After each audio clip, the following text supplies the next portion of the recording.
Welcome to writingalong.com. Today's episode is all about writing techniques that don't matter. Plenty of writing techniques are, put out there in the world, and this is what you got to do. You got to share it with this many people, and that. And some of that stuff does matter. Here's the thing: I would really venture to say that all writing techniques work if you stick with them. But if you think it's just some kind of quick little fix, like some superficial band-aid you could just apply to your writing, it's not like that. I would make this equivalent to, let's say you are physically capable of a sport or something, and you're really great at it, and you're injured or something like that, and you just take a painkiller. You're like, oh cool, I'm not injured anymore, I don't feel it. So that kind of writing advice it exists out there. It just kind of, it makes you feel good in the moment, but then later on, you got to pay the little bit of withdrawal. Like your body's expecting it, like, hey, where'd that go? That's what a lot of writing advice out there is. It doesn't really take into the context that you as a writer inherently are living with that skill, with that ability, with that personality, with that part of yourself. It doesn't go away. It's not something we can just fix today. Only like today's quick fix. It's not like that. It's developing and growing the skill for a lifetime, for not like 50 years in the future. I mean, right now too. It's all included, all inclusive. So when you follow writing advice, you want to make sure that it's kind of taking that into account. Writing techniques that don't matter are the ones that are just things that you have to do, like a quick little read this, and you will be a better writer. Like, write for always. It's not like, do this one little weird trick and your writing will just be brilliant. Your book will appear. Like, you can't make a book appear from thin air, is what I'm saying. The thoughts are there, everything's already there, but it's a process to get that stuff out of you, and you have to be aware of that process. You can't even writing a book in 30 days, that what I talk about all the time, because I wish I knew it was that quick when I was starting out. I really feel grateful to be able to share that with others, that it's something you can do as well. It's not exactly putting the work somewhere else. You're not outsourcing writing. You're not ghostwriting. It's the same amount of work, just spread out in a very specific and intentional way. You gotta remember the act of writing itself. There's no shortcut around it.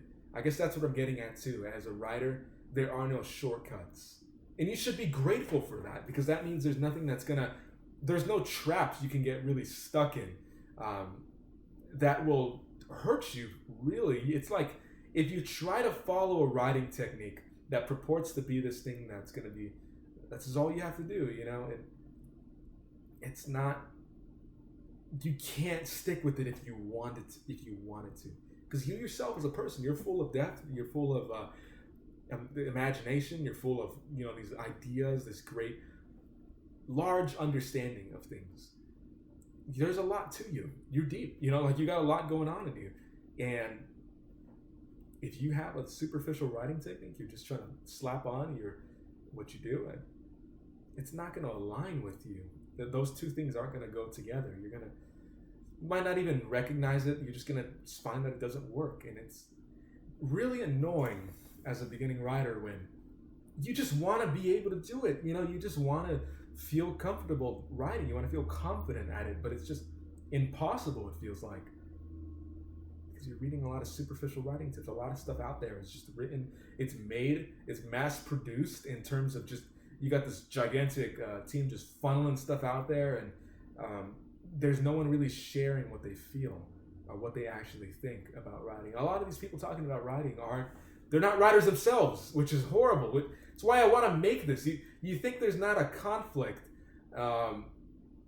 As one myself, I don't want to promote myself here. I don't want to say, hey, check out my writing, read. This is all a promotion for my own writing. Write like me. I am the master at it. That's not true. That's not the fact at all. I'm just a human being on the other end of the internet here that you've come across, that I've come across. I'm speaking to you, who was able to find a place where, as a writer, I feel okay. I feel like I can say what I want to say in the way I want to. I don't really doubt what comes out of me as much, or really at all. That kind of stuff doesn't get in the way. And if I had to write a book next month, I could. You know, like that kind of place where I've gotten the feedback I want on my writing, and people responded and reacted to it in a way of such a wide variety of people, not just one group, different walks of life, different ages, different everything, and it did have the effect that I wanted it to. And I know because I reached that place, I'm going to be okay. You know, like the rest of the path there is going to be growing and developing. I'm going to make mistakes. You have to get to that place too. You can get to that place as well. That's the only reason I feel like I have even any say, I have any authority at all in making these episodes. I have to ask myself that question sometimes, because you don't want to be wasting your time. I don't want to be wasting your time. This is 100 days of writing advice. Skip the episodes that don't work for you. Skip the episodes that don't relate to you. The ones that you feel like I'm repeating the same things and all that. Go skip past it. Go like find the stuff that relates to you and that works for you. This is 100 days of writing advice because it's like 16 hours or something crazy like that. I did the math after. I didn't realize how much it would be, but I'm going to finish it. I'm finishing it right now. It's immersion. You've got to dive into writing. You've got to not just, oh, check out this, and that's all you need. No, like hopefully if you don't have to listen all 16 hours, but this stuff is supposed to trigger a change in you, trigger a new perspective that maybe you haven't seen before. Not because I'm the only original person who came up with it, but because I've learned from other writers in the past, and they've shown it to me, alive or dead. They've shown it to me, and I've been able to reach. It's real. It's results. It's a place that you can find another side, and I want you to get there too. I want you to understand that if you're following any writing techniques, please make sure that that person that's telling you these things is there as well. What are they writing for? Keep that in mind as well. You want to know why I write?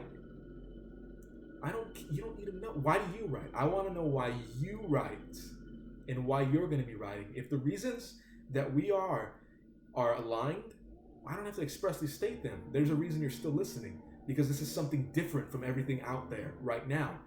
It's not the be-all, end-all, but it's definitely its own voice on things, and that's what you want to be in your writing too. These are videos, right? But I want you in what you write. You want to be your own voice. You want to stand out without trying, but just because you're authentically bringing forth what's in you, and you're not hiding behind anything. There's no mask. There's no little technique that your writing depends on. That if someone took away that technique, or if you forgot it, you lose everything. It's not a collection of skills that I got to reach this level, I got to reach that level, I got to reach that level, and only then I'm where I need to be. It doesn't work like that. Writing techniques aren't these little trendy little things that you can just follow, despite with all these things on the internet and that are being proliferated would like you to believe. Again, it's not really a concern either, because those aren't going to work anyways. They're just going to leave writers feeling disappointed. The urgency of this is that I don't want a writer to be discouraged because of that stuff. I want them to realize that writing techniques, the best ones, trigger a long-term change in you. They're more focused not on the little nitty-gritty details, minutia, but they're focused on the larger scale, on the bigger context, on what matters.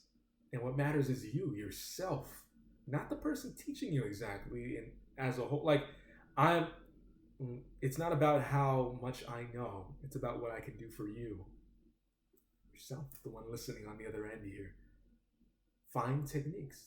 Listen to the ones that actually inspire you. Like, wow, I didn't think about it like that before. I never really would have imagined that writing can mean that or connect to that, or wow, it's that big of something. I thought it was just, a little hobby. I thought it was just, I forgot, people have been writing for thousands of years, and stories have been told since before writing existed. So the development of it kind of stood for something in the world, in civilization, in the human race.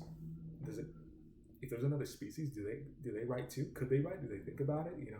Do they transcribe their thoughts and emotions, and do they build off of those in the future? Like civilization was dependent on people, these building blocks of bigger and bigger ideas, as they lifted everyone else up with it. And writing is just adding a brick onto that wall, onto that tower, whatever you want to call it, of knowledge, of understanding, of knowing others, knowing each other, knowing ourselves. That kind of understanding of writing is something that you don't always get. It's something you hear. It's something that it's transformational, because for the rest of your life, you're going to realize writing is a lot bigger than you thought it was. It's a lot larger as a concept than it may have seemed if you just learned it in a class. This is what it is, like a high school standardized class or something like that, or whatever country you're from, whatever your education looked like, or maybe you didn't really take all these fancy writing classes. Maybe you did, and you walked away from them kind of like, I didn't like that. That kind of really siloed writing into just being this. It doesn't really look like something I want to do. It's not fun. It's not enjoyable. I got to get a grade for writing. I think grading a writing is the stupidest thing I've ever. I can't fathom anything more. Just redundant. Not even redundant. Just irrelevant. You don't put a grade letter on writing. You don't discourage someone from producing their thoughts into words. Like, no, the way they make them, the way they create them is tied to the reflection of their own mind. So you want to understand that as a writer, really, first and foremost, early on. That's what sets you up for a good writing journey. Check out How to Write a Book in 30 Days. It's a 10-part guide I have on my website at writingalong.com. Completely free guide, by the way. Send it straight to your inbox. I'll see you around, and I want to thank you for stopping by today.